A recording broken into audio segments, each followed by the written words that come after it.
Com a pandemia, a violência de gênero se tornou ainda mais evidente no Brasil. A casa, que deveria ser sinônimo de proteção, acabou se tornando um lugar perigoso para meninas e mulheres. Segundo o Fórum Brasileiro de Segurança Pública, os casos de feminicídio registrados entre os meses de março e abril deste ano aumentaram em 22% em relação ao ano passado. Um cenário preocupante e que exige atenção. Falaremos sobre o impacto da pandemia na vida das mulheres no Estúdio News, que começa agora.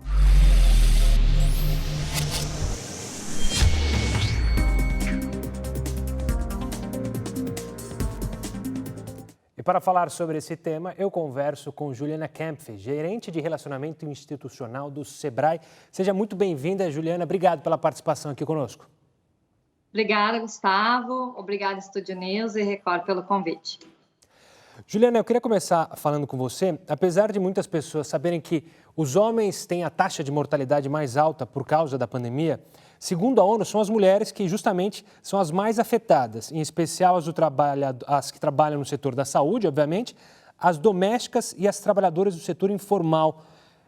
Como você analisa esse ponto levantado pela ONU e o que fazer com um cenário desse, com as mulheres sendo muito mais afetadas que os homens? A gente tem dados pela ONU Mulheres, né, de que 70% das pessoas que trabalham no setor de saúde social são mulheres. Então, é imprescindível que a gente tenha cuidados específicos e especiais com esse gênero. O Sebrae tem realizado diversas pesquisas desde o início da pandemia para monitorar, né, o impacto da Covid-19 nos pequenos negócios e na sociedade de forma geral.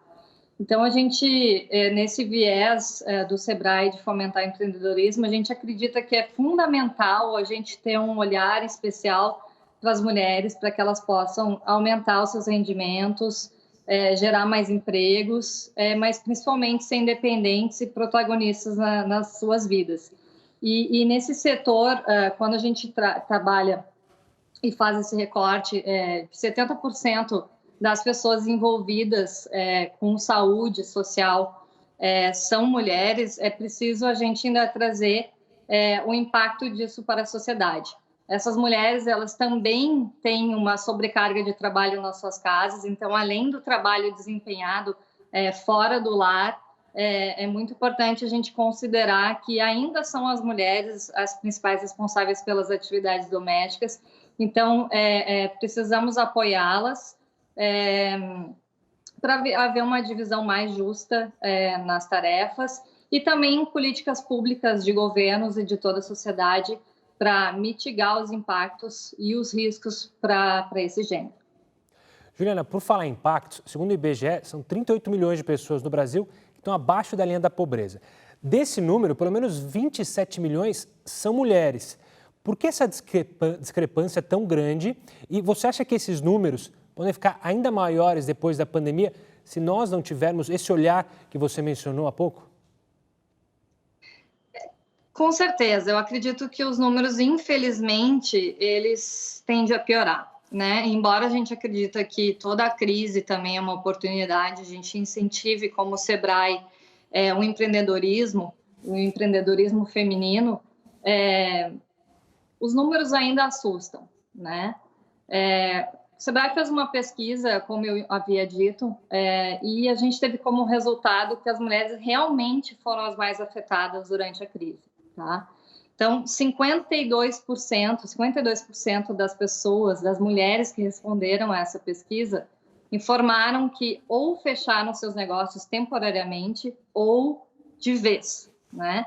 E a dívida das empresárias femininas, né, das mulheres, é superior à dos homens, ou seja, 34% das pessoas que responderam nossas pesquisas informaram que estão com dívidas em atraso. 34% das mulheres que responderam à pesquisa informaram que têm dívidas em atraso, contra 31% dos homens. É pouco, mas ainda é uma diferença considerável.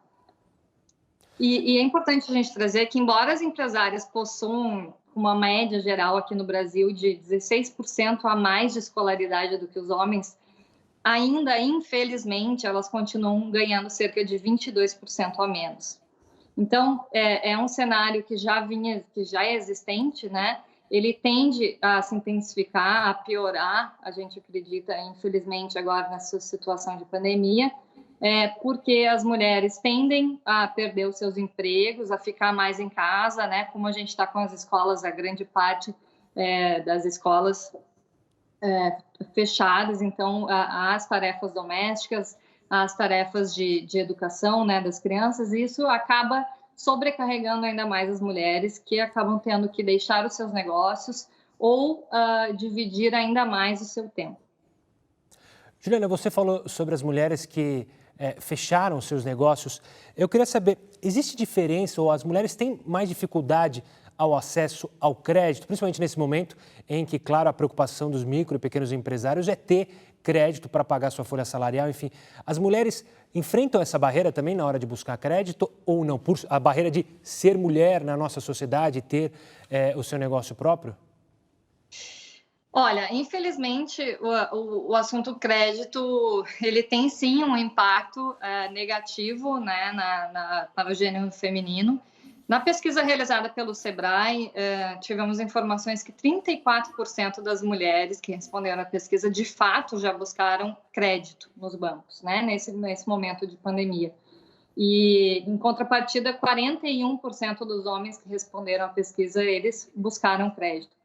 Só que em ambos os casos, e aí é uma coisa generalista, que somente 5% desses empresários conseguiram obter o crédito.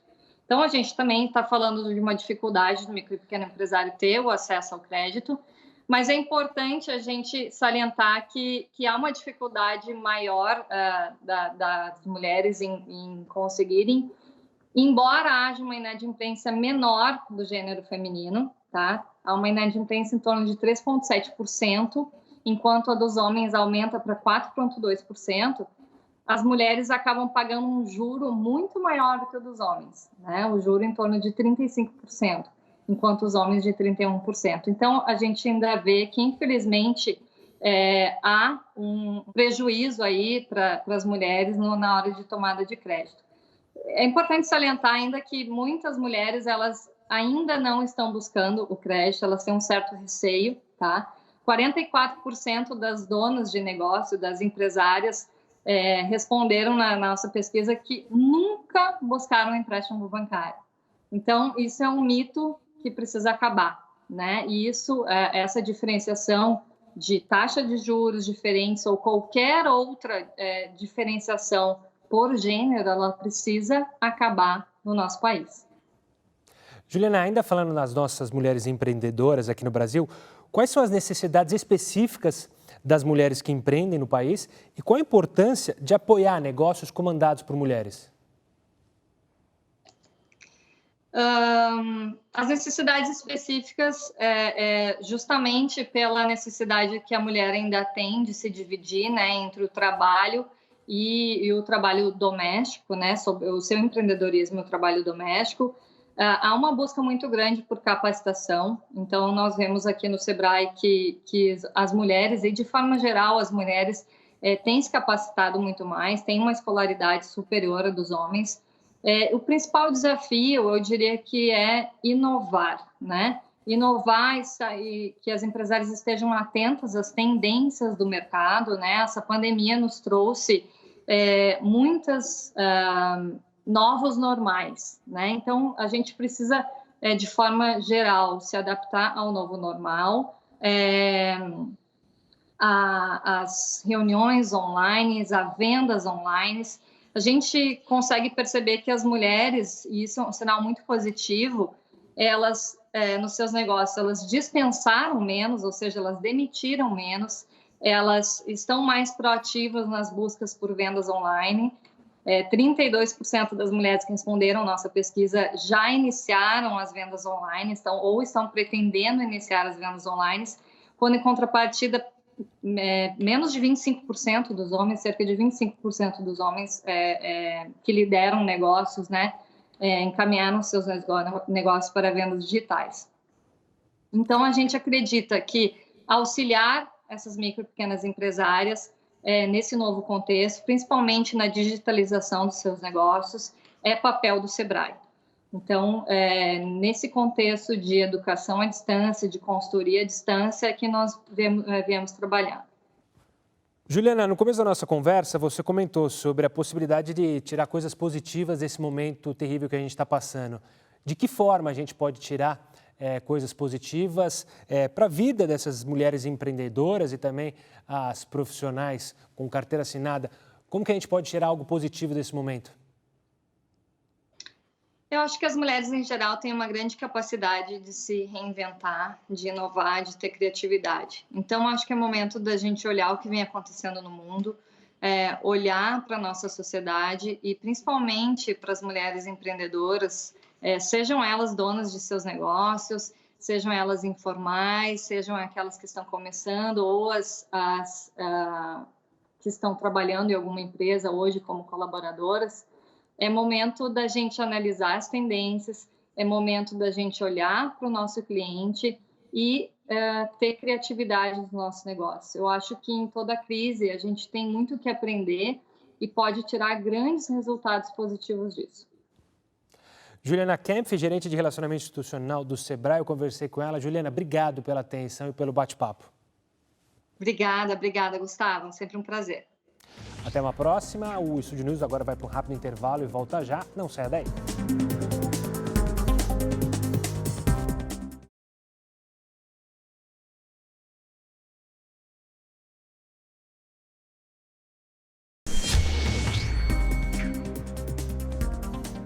O Estúdio News está de volta e agora eu converso com Maíra Liguori, diretora da organização Think Olga. Maíra, obrigado pela participação aqui conosco no Estúdio News.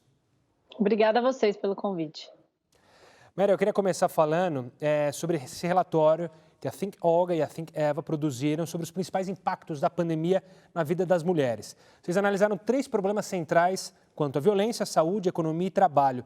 Como foi a elaboração desse projeto e o que mais chamou a atenção durante esse processo? Nós começamos a idealizar esse material muito observando a situação nos países onde o lockdown, o confinamento já havia sido estabelecido e as consequências disso na vida das mulheres.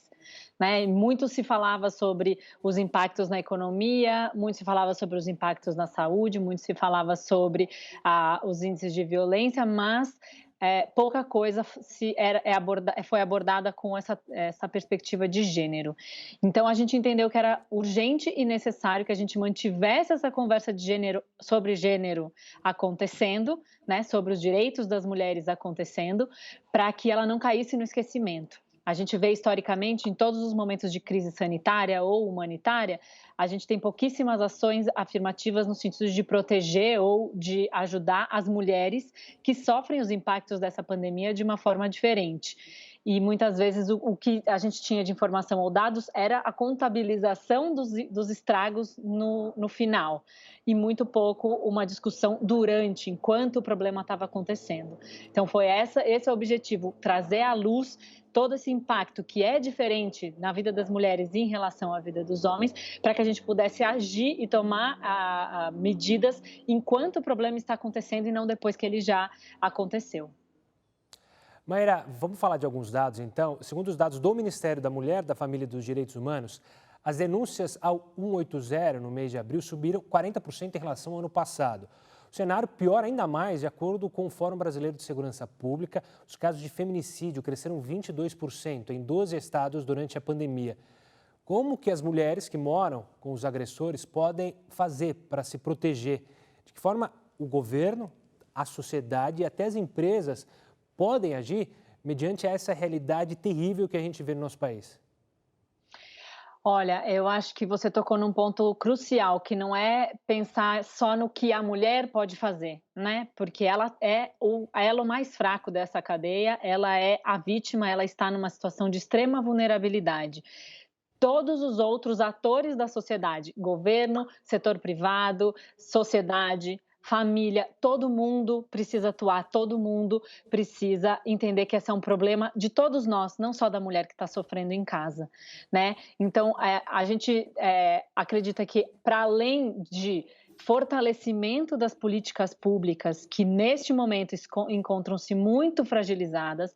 A gente teve um decréscimo, né, uma redução muito grande nos investimentos de toda a rede de apoio às mulheres que sofrem violência. Existe uma deficiência muito grande por parte do Estado no atendimento dessas vítimas. Fora isso, a própria sociedade, por essa questão da violência ser muito tabu, né, ser um assunto muito pouco debatido, muito pouco entendido pela maioria das pessoas, acaba lavando as mãos, aquela típica posição de que em briga de marido e mulher não se mete a colher, né? E não é isso, a gente precisa atuar afirmativamente, ativamente, para ajudar a proteger essas mulheres em situação de vulnerabilidade.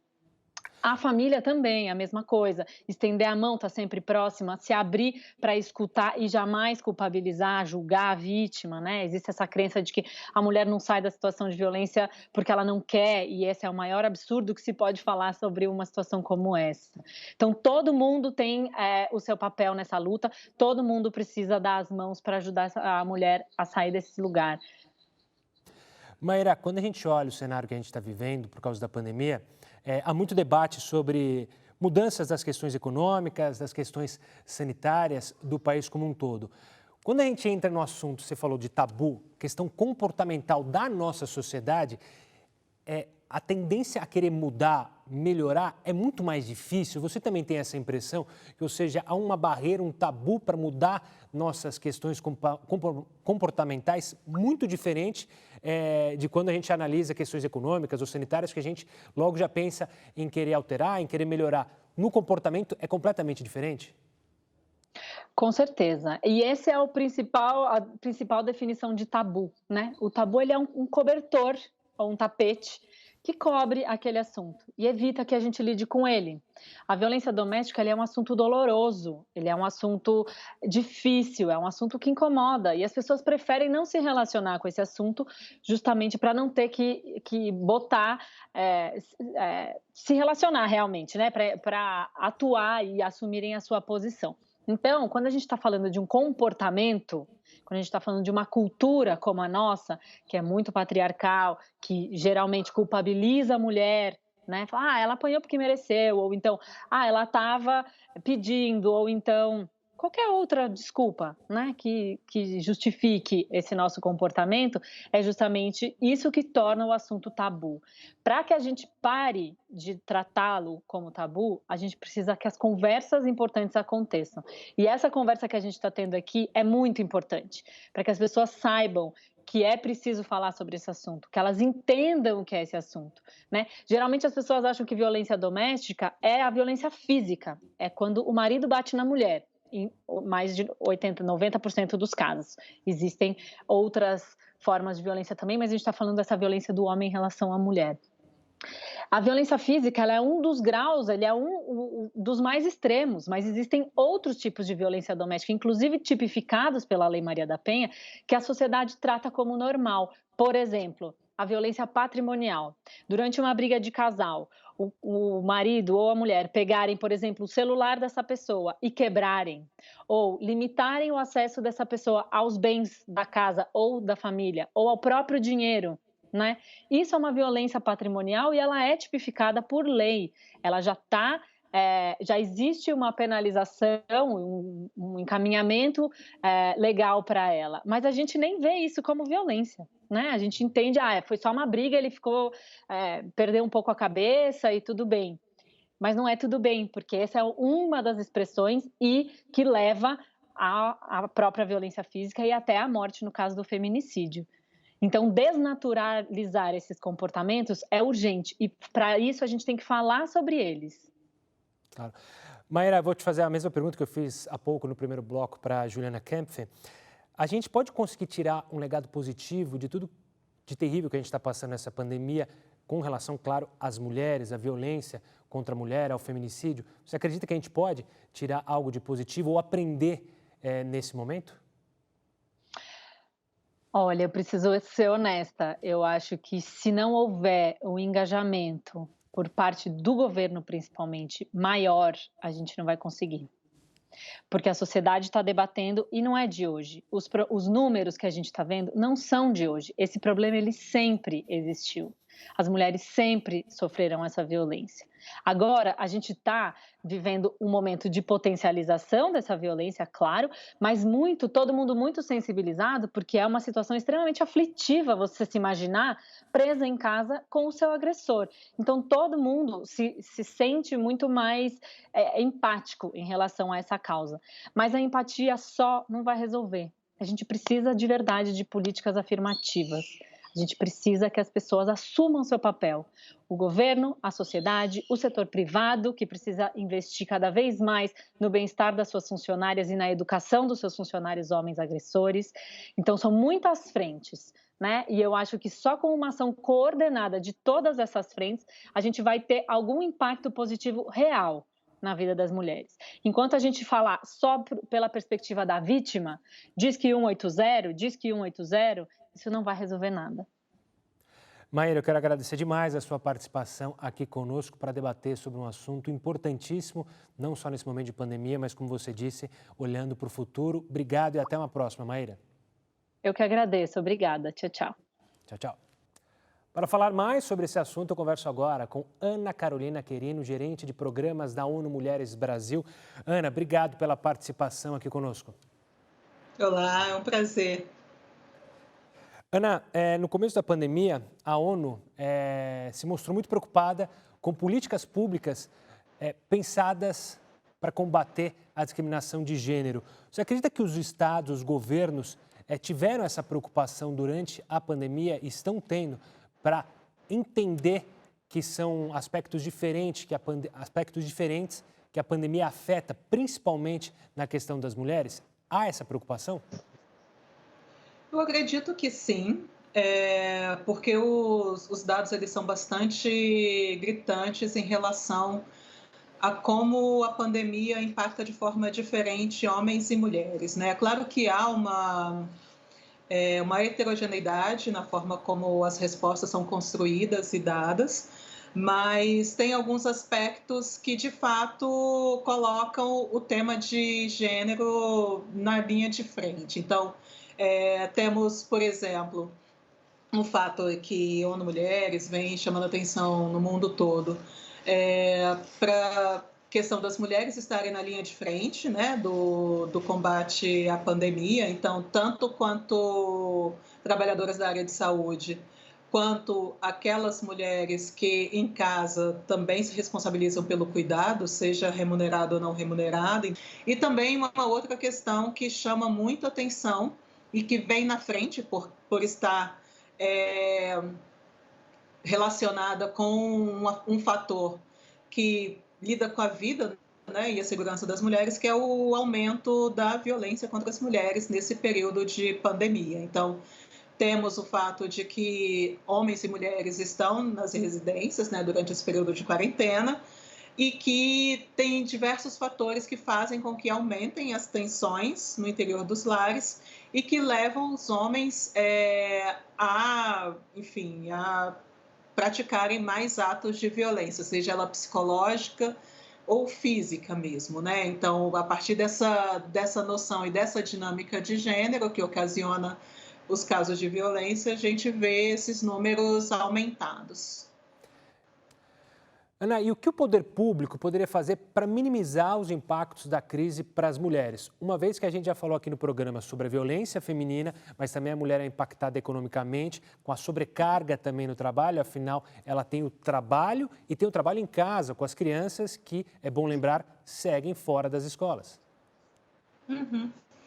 Bom, a primeira atitude que é recomendada para os governos, né, isso globalmente, é de fato manter o olhar e manter essa perspectiva de que mulheres elas são impactadas de forma diferenciada pela pandemia. Então, sabemos de experiências passadas, como a epidemia da ebola, né, em alguns países africanos, que qualquer medida que demande períodos de quarentena As mulheres, elas são impactadas primeiro, né, porque o tipo de emprego onde as mulheres estão inseridas normalmente são os mais impactados, então as mulheres perdem mais renda do que os homens. E no período pós-crise, essas mulheres, elas demoram um período maior do que os homens para voltar ao mesmo nível de autonomia financeira e renda que tinham anteriormente, seja as mulheres que são empreendedoras, sejam as mulheres que estão inseridas no mercado de trabalho, seja ele formal ou informal. Então, de todas as medidas que temos visto nesse momento dessa pandemia, o que a gente percebe é isso, percebe que as mulheres que estão nessas tarefas, nessas profissões relacionadas ao cuidado, elas são mais afetadas. Então, ao pensar as mensagens e as medidas de orientação relacionado à proteção individual, a como essas mulheres, o reconhecimento do trabalho dessas mulheres é algo que o governo poderia fazer, né, de estar mais atento e de ter um olhar específico, de também pensar na ausência desses mecanismos, né, de cuidado, como as escolas ou outras instâncias onde as mulheres se apoiam as mulheres, enfim, porque são as principais responsabilizadas, mas onde se apoiam para poder conciliar a vida privada e a vida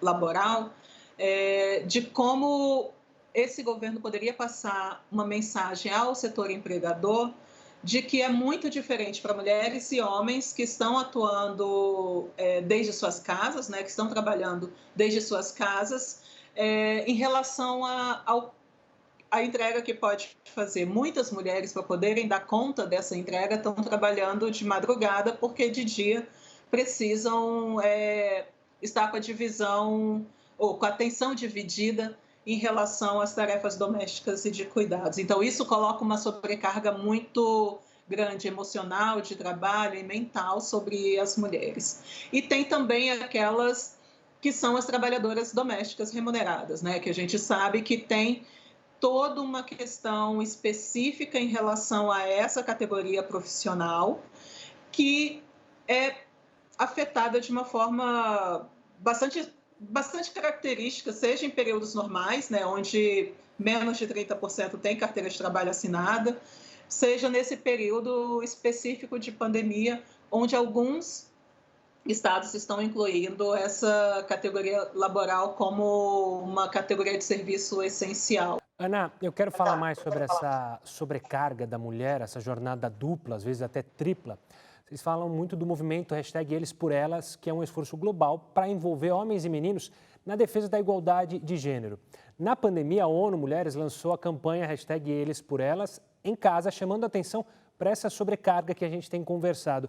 Qual a importância do envolvimento dos homens na conquista da igualdade, ou na conquista que a gente tanto quer de igualdade de gênero? O movimento Eles por Elas é um movimento de solidariedade que foi pensado por ONU Mulheres globalmente, justamente pensando nisso, né? Se a gente fala de igualdade de gênero, tem um grupo que está sendo desprivilegiado e tem outro que, querendo ou não, se beneficia desses privilégios, né? Dessa situação de desigualdades. Então, não basta só trabalhar com as mulheres, né? Reivindicar os direitos, etc., se esse outro grupo que, de certa forma, é privilegiado, não reconhece isso como um privilégio e não faz parte da solução. Então, para que haja um melhor equilíbrio na igualdade de gênero, é preciso que os homens façam a sua parte. Então, esse chamado de Eles por Elas em casa, ele visa justamente chamar os homens para sua responsabilidade, para sua parte de responsabilidade no cuidado de casa e no cuidado das pessoas que são dependentes, né? Crianças, idosos, quem está doente, tudo, para que não seja, para desconstruir essa ideia de que as mulheres, elas são as responsáveis pelas tarefas domésticas e de cuidado. Se nós vivemos em um lar, em uma casa, todas as pessoas que habitam aquela casa são igualmente responsáveis pelas tarefas de cuidado. Então, essa iniciativa de Eles por Elas em casa visa promover essa reflexão e convidar os homens a compartilhar, a dividir igualmente as tarefas domésticas e de cuidados. E também de conversar com outros homens, porque isso é parte do espírito desse movimento, de conversar com outros homens e refletir conjuntamente se o que eles estão fazendo é suficiente ou não para se falar em uma divisão equânime de tarefas de cuidado e domésticas, né? Então, esse é o espírito. A igualdade de gênero, ela só vai ser atingida de forma plena se todo mundo tiver essa consciência de que as mulheres não são as únicas responsáveis por essa tarefa dentro dos lares e de que os homens têm um papel a cumprir e também que a sociedade como um todo, né, que estados, que empresas também têm um papel, um pedaço de responsabilidade nesse compartilhamento, nesse reconhecimento da importância das tarefas de cuidado que são feitas usualmente de forma não remunerada pelas mulheres. Ana, quero agradecer demais a sua participação aqui conosco no Estúdio News. Foi um prazer conversar e te ouvir. O prazer foi meu. Muito obrigada. Até uma próxima, Ana. O Estúdio News fica por aqui. Eu conversei com Ana Carolina Querino, gerente de programas da ONU Mulheres Brasil, Juliana Kempf, gerente de relacionamento institucional do SEBRAE, e Maíra Ligori, diretora da organização Think Olga. Você já pode acompanhar essa entrevista também pelo nosso canal no YouTube, no Play Plus, e também lá no nosso podcast já disponível nas plataformas Spotify e Deezer. Semana que vem tem mais. Até lá!